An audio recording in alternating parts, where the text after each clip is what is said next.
Yo, what's up, YouTube? It's your boy GZTV. We are back at the crib for Crimmy season. It's only 12 days before Christmas. You see it. You see the Christmas tree. We getting sturdy. Hopefully in the next few videos, I'm going to be able to get the lighting adjusted back there. I'm going to probably try to get some lights. I might go to Target tomorrow and cop some lights. But we had 4 good basketball games. Obviously, everyone's going to want me to talk about the Giannis shit. I'm not really here to talk about that.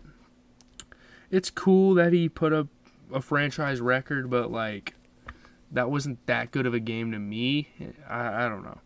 It is what it is. I got to hit some cardio here soon, so I'm going to get this video out. So let's start with the Hawks and the Raptors.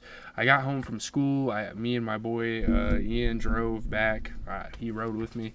And when I got back, this game was on. I watched a lot of this game, like a big majority of it. But Pascal Siakam scored 33 points. The Raptors beat the Hawks by 7 to end a 4-game losing streak. It's really concerning because, like, a week or so ago when I was here talking to you guys about this team, it's like, wow, this is actually a super underrated squad. And then they come out and, I don't know. But yeah, great scoring for both Pascal Siakam and Scottie Barnes, kind of leading this team. Great rebounding for Scottie Barnes as well, locking it in for the fantasy boys. Let's go. Yeah, a huge win to end a losing streak. That's obviously a pretty big deal. Scottie Barnes hit some crazy shots, tough shots. Saddiq Bey was hitting tough shots. Clint Capella playing good defense. Trae Young had some crazy shots too. Bogdan Bogdanovic, he's been getting buckets recently. He might be 6th man of the year. I can't lie. I say it so many times. There's so many different candidates. But, Saddiq Bey, 12 and 10. Clint Capella, 17 and 10. Trae Young had 35 and 17. 20 for DeJounte Murray. 20 off the bench for Bogdanovic. This team played pretty well. It's just, when a guy like Wesley Matthews is even starting, like, are we serious? Like, Wesley Matthews is what, 35? He's 37. Wesley Matthews is getting old. I think, obviously, I don't know, man. I don't know what they do. They have a really weird thing going on. It is what it is. What can I say? I think Onyeka Okongwu would be a pretty good starter. Run him and Clint. I don't know how that would work. I don't know. Siakam at 33 though. 22 for OG Anunoby off of 40% three-point shooting. 27 and 10 for Scottie Barnes off of 75% three-point shooting. 15 and 13 for Jakob Poeltl. And yeah, just a really good team effort to win this game. Yeah, obviously, we're not going to see that out of the Raptors every single game, but yeah, moving on to the Lakers and the Spurs. I didn't think this was a matchup to really look forward to. I just kind of looked at this and I was like, okay. But then I realized AD and Victor Wembanyama were going against each other. I didn't really watch much of the game, but I saw the box score at the end. And I was like, damn, we need to talk about this game.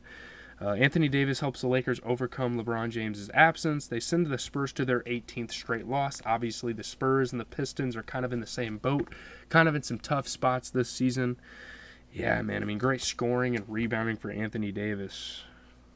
They held off Wemby, which is crazy. We're talking about a rookie here. They only won by 3 points against a team that is 3-20, but that's because of Wembanyama and how good of a rookie he is this year. Yeah, this is a franchise record losing streak. This is the worst the Spurs have ever looked. If you thought the Spurs have ever looked worse than this, you're wrong. So, yeah, but, the positive is Victor Wembanyama, and, moving forward, this team can build off of him. And, he went crazy. Just crazy dunks. Obviously, LeBron was having fun on the bench. Wemby getting in transitions, catching lobs, everything. Yeah, he's tough, man. Everything that Wemby has over everyone else, he uses it very well. Shout out to him. Anthony Davis, though, 37 and 10. He shot 67% from 3. You get 12 and 10 from D'Lo. That's really all they needed.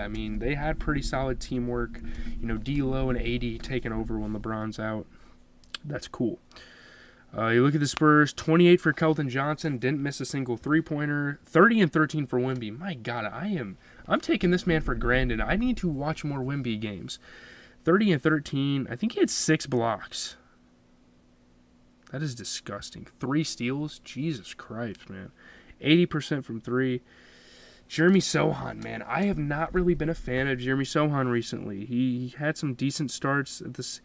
Again, like Zach Collins needs to start over Jeremy Sohan. I say this again and again. I don't know why he's not starting. Hell, you could debate that Chetty Osman could get a spot over him. I don't know, man. It's weird. It's a weird situation. We're going to move on, though. Nets and Suns. Obviously, everyone was talking about AD and Wemby tonight, but how about the Nets beating the big three? Yeah.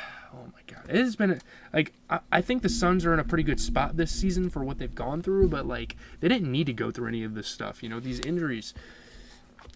I don't believe it. I don't know. The balanced Nets beat the Suns by 4. They spoil the debut of the Phoenix's all-star big three. Is this going to be another Nets situation? It's kind of ironic because they played the Nets here. I don't know. Cam Thomas and Mikal Bridges, great scoring. Obviously, Mikal Bridges returning back to his home team. Good win for the Nets. You got to give them credit. Huge 3 for Spencer Dinwiddie. Devin Booker, man, his passing is facilitating, though. You got to give him credit. It's kind of insane. Cam Thomas is so tough, though. Spencer Dinwiddie hit some tough shots. The Nick Claxton posing for a photo thing was a funny moment. Shout out to the Nets, man. 21 for Bridges off of 33% three-point shooting. 24 for Cam Thomas off of 50% three-point shooting. It's just crazy that those are the only 2 players that you need to beat this team right now. I don't know. 27 points for KD off of 50% shooting. 15 points, 22 rebounds for Nurkic. Bradley Beal didn't even really play that good. He didn't really do much.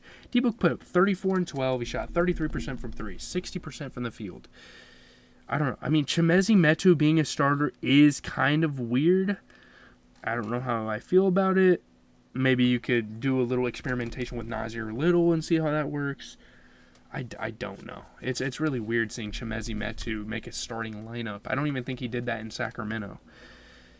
Yeah, I don't know. Moving on to the Knicks and the Jazz. This is the final game we're going to cover for tonight. Colin Sexton scores a season-high 26 points. That's great. The Jazz beat the Knicks by 4. Beating a good team, man.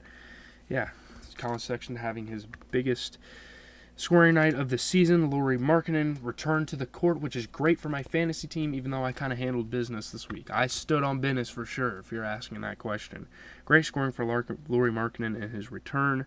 THT hit some big shots. Shout out to THT, though. He was doing a little bit of the behind-the-scenes stuff in between, just being the glue. Walker Kessler hit some tough ones. Chris Dunn was dishing the rock around. RJ Barrett hitting some tough shots. Hey, another guy on my fantasy team, Julius Randle. Shout out to him, 32 and 12. I know, I'm in a 6-man, by the way. That's why my team's so good. 33% three-point shooting. You get 23 for Jalen Brunson, 21 for DiVincenzo. He actually looked really good. But Jericho Sims, I think Jericho Sims could honestly be benched for Isaiah Hartenstein at this point. Start Isaiah Hartenstein. He does more out there. I guess he had more minutes, but Isaiah Hartenstein might as well start in the absence of Mitchell Robinson. Obviously, it's going to be really tough for this team to figure some things out with that. But, yeah, Jericho Sims, not a great game in my opinion. 23 for Lauri Markkanen off of 50% three-point shooting. 26 for Colin Sexton, and that's it. That's all they need. I'm out, guys. Pretty short, to the point outro. I'll catch you guys in the next one. I watched the movie Lights Out tonight with my dad, so we're going to be reviewing that on the channel first thing when I wake up tomorrow morning. And then, yeah.